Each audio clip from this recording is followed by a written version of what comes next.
gdzieś za dwa tygodnie do wojny siedzieliśmy. 2 weeks before the war, we were sitting with my friends and talking about how now is such a wonderful time. It cannot happen now, because everything is fine, and we do what we want. We had a church there, time with God. It was just like it's here now. And we were talking about how there can be no war. It's just a joke or something. 2:45 a.m. 2 weeks later, on the morning of February 24th, a friend of mine called me and told me that the war had begun, that nothing would ever be the way it used to, that everything would be different now. I didn't believe it could be true. I thought it was a joke because before that I was having such a wonderful day. I went for a walk, did my homework, talked to my friends.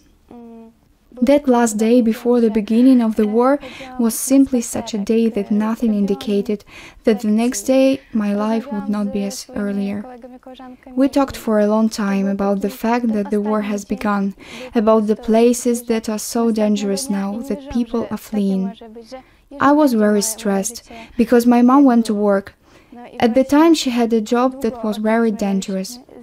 I called her and she didn't answer her phone. This day was hard for me. I cried a lot. I thought about why it had to be my country. Later, I met with a friend who called me earlier and we talked about the situation, about what we need to do now. We live in a place where we could be gone. It was such a moment. It was very dangerous. Bombs exploded near us and some of the buildings were already destroyed. I've been thinking about what's going on, and I really didn't believe it. Now, when I think of it, my only feeling is disbelief. Even now, after 4 months, I still don't believe it. I find it hard to believe that some people don't have homes anymore. Some people aren't even alive anymore. It's hard.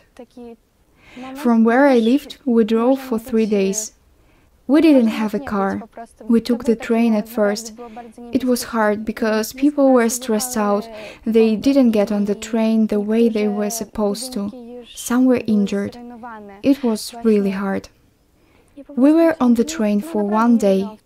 We got to the border and stood there for about 10 hours. It was cold. There was a mom with the baby.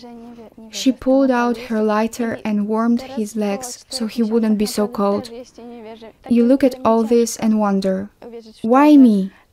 Why my life has changed so much that I can't be home right now and I can't live my life. When we arrived in Poland, it was better, although I was also stressed. Every day I watch the news, read what they say about my city, what's going on there. With my mom, we came to a small town. One family helped us a lot. We're staying with them now. My mom went to church, and it was there that we met a pastor who gave me the opportunity to come here, to be here today. When I got out, I was feeling a bit hot, because we drove for about 4 hours. I saw that it's very nice and beautiful here, that it was well. It was touching to me that when I got here, this girl came up to me and said, "I can help you. Do you need anything?" I said, "Thank you very much." And she helped me carry my suitcase to the cabin. It really touched me that she helped me as soon as I got here. She didn't really know me, and I her. What she did felt very honest to me. I'm very glad that God didn't leave me, even in another country. I had the opportunity to come here, to talk to someone about God, to hear more about Him, and for that reason I am very happy, really. When I got here I didn't know what to expect. I knew it was supposed to be some kind of a Christian camp, but I didn't know what it would be like. It was the same as in my country. What's my dream? Peace in my country. This really is my biggest dream. Właśnie tak.